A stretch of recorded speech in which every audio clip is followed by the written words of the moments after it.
ফের বাংলাদেশ জামায়াতে ইসলামের আমির নির্বাচিত হয়েছেন ডক্টর শফিকুর রহমান। 2026-2028 কার্যকালের জন্য তাকে নতুন আমির ঘোষণা করা হয়েছে। রবিবার দলটি থেকে পাঠানো এক প্রেস বিজ্ঞপ্তিতে এই তথ্য জানানো হয়। এতে বলা হয়, বাংলাদেশ জামায়াতে ইসলামের অভ্যন্তরীণ নির্বাচন পরিচালনার দায়িত্বে নিয়োজিত প্রধান নির্বাচন কমিশনার সহকারী সেক্রেটারি জেনারেল মাওলানা এটিএম মাসুম গতকাল 1 নভেম্বর রাতে সংগঠনের আমির নির্বাচনের ফলাফল ঘোষণা করেন। এর আগে 9 অক্টোবর থেকে 25 অক্টোবর পর্যন্ত সারা দেশের রুকনদের নিকট থেকে গোপন ব্যালটের মাধ্যমে ভোট গ্রহণ করা হয়। ভোট গ্রহণের কার্যক্রম শেষে সংশ্লিষ্ট দায়িত্বপ্রাপ্ত টিম ভোট গণনা শেষ করেন।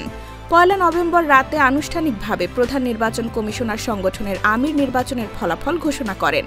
প্রাপ্ত ফলাফল অনুযায়ী 2026-2028 কার্যকালের জন্য সর্বোচ্চ সংখ্যক ভোট পেয়ে বাংলাদেশ জামায়াতে ইসলামের আমির নির্বাচিত হয়েছেন ডক্টর শফিকুর রহমান। ইতিহাস ঘেঁটে দেখা গেছে, ব্রিটিশ উপনিবেশকালে ভারতের লাহোরে মাওলানা মওদুদীর হাত ধরে প্রতিষ্ঠিত হয় জামাতে ইসলামী। প্রতিষ্ঠার পর থেকে এ পর্যন্ত তৎকালীন পূর্ব পাকিস্তান ও বর্তমান বাংলাদেশে আমির নির্বাচিত হয়েছেন 6 জন নেতা।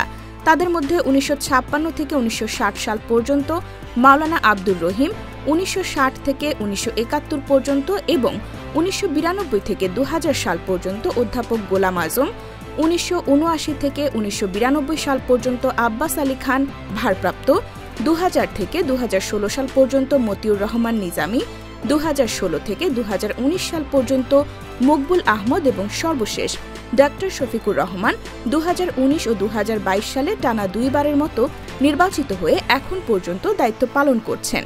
সর্বশেষ তিনি 3য় মেয়াদে সর্বোচ্চ এই পদটিতে নির্বাচিত হয়েছেন। গঠনতন্ত্র অনুযায়ী জামাতে ইসলামের জাতীয় কাউন্সিলের সদস্যদের সরাসরি গোপন ভোটে 3 বছরের জন্য আমির নির্বাচন করা হয়।